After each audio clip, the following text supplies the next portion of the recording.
welcome here. In today's video I'm going to give you 3 simple and very frugal, cheap recipes that I cook probably every single week. These recipes cost me under £1 per portion, and that is living in the UK, buying most of our groceries from Aldi or Tescos. This is from September 2022. This is the first time I've filmed a video like this. I am very much still learning, so please give me a little bit of grace for that.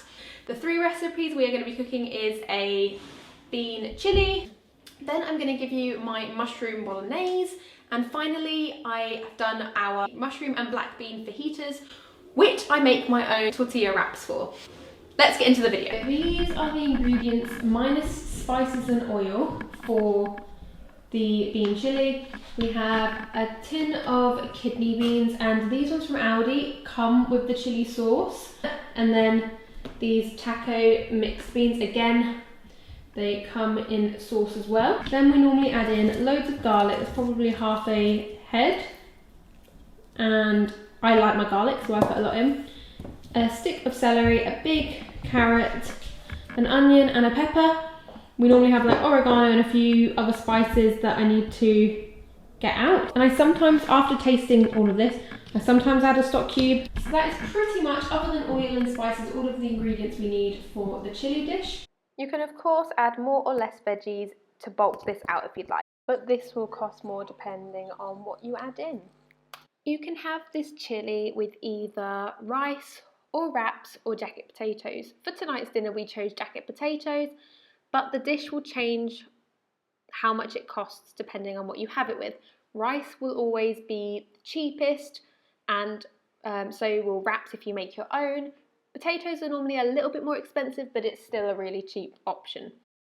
Once I've chopped up all of these vegetables, then I will be frying them off. The onions first, followed by the carrots, celery and bell pepper for a little bit until they soften.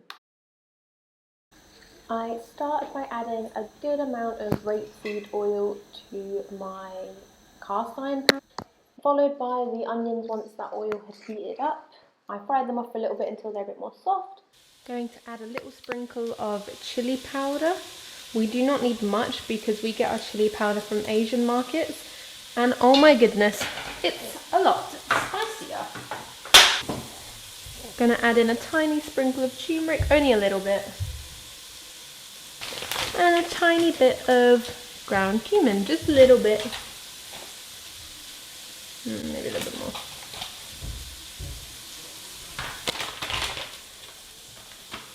Bit of paprika. I don't tend to measure out how many spices I use, I just kind of feel for it. Then I add in my garlic, followed by my carrots and celery. I then add in roughly a tablespoon of tomato puree and mix that all together, followed by a bit of water just to help it mix. Then we've got some salt and pepper of course, and some oregano. Gonna just sprinkle that in. More water, I add water continuously, as well as the bell pepper, and I'm letting that cook down. The water helps just cook it a bit quicker and prevents it from sticking too much. We follow that with the tin of kidney beans and mixed beans. Then I fill them up with water and put them in again, and as you saw I also added in a stock cube. Once all of these ingredients plus a bit of water are in, I just let it cook down. Once the chili ingredients are all put together, I just let that cook on the stove for as long as I feel. The longer you cook, the more the flavours will... Ooh, what is my camera doing? The longer it cooks, the more the flavours will develop and taste better. Dish number 2 is going to be a mushroom bolognese. If you do not like mushrooms, please still try this recipe because I do not like mushrooms, but you cannot taste the mushrooms and it gives a meaty flavour. And because we blend it, you don't notice, but that's dish number 1. Let's move on to dish number 2. Mushroom bolognese dish. For this I need obviously the pasta, or you can use spaghetti, whatever, but my kids probably prefer pasta. A tin of chopped tomatoes, then a few big mushrooms, a couple of carrots, celery stick, and a couple of red onions or white onions, whatever you have is fine. Again, I like my garlic, so we're probably going to use all of this. A stock cube, And then you're also going to use oil, balsamic vinegar. If you have red wine, use that. But I think I don't think I have any. A bay leaf and then paprika. Let's start by dicing up all our vegetables into little cubes. I don't tend to follow a recipe or specific measurements, I just cook by feel. So we're starting off with a bit of olive oil, heat that up and fry off the onions. Once the onions have fried down a bit, we're going to add some garlic, and then after the garlic we're going to be adding in the celery and the carrot. I also add the bay leaf in at the same time. A couple of heaping little spoons of paprika and a sprinkle of oregano, as much as you like, followed by about a tablespoon of tomato puree. It isn't needed, but it just helps add more flavour to the dish. Next, add in a dash of red wine vinegar and balsamic vinegar, again to add more flavour to the overall dish. Now that that's all cooked down a bit, we add our main ingredient, all of these mushrooms, to soften. After this is cooked down a bit, I'm going to be adding my chopped tomatoes. Usually I would use a tin, however I had some tomatoes that I needed to use up, so I roasted them and used them for this instance. But you don't need to do that, a tin is absolutely fine and probably a bit better. After that I also add a stock cube, again add more flavour, stock cubes make everything better. So I've left that to cook for a little bit. I then blend up all the ingredients until I get a thick consistency like this. It almost has a mincy texture. That's recipe number 2, which is my mushroom bolognese. What I will then do is cook up some pasta in some salty water. Just serve that on top, and then you can top it with some cheese. But for the basic bolognese sauce and the pasta together, this is how much it costs per portion and for the whole dish. So now we're going to move on to my final recipe, recipe number 3, which is my mushroom fajitas, where I make my own wraps. Here we're going to be making some mushroom fajitas. Normally we do add tofu into this, but we don't have any for this dish. So what we've got is a few onions. We bulked out with more veg, so a few onions, a few peppers, and I'll probably use all these mushrooms. And then we also make our own homemade tortilla wraps. So I'll show you how I make them.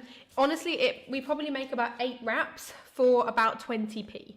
So, and they're so much better than what you get in the shop, so it's definitely well worth it.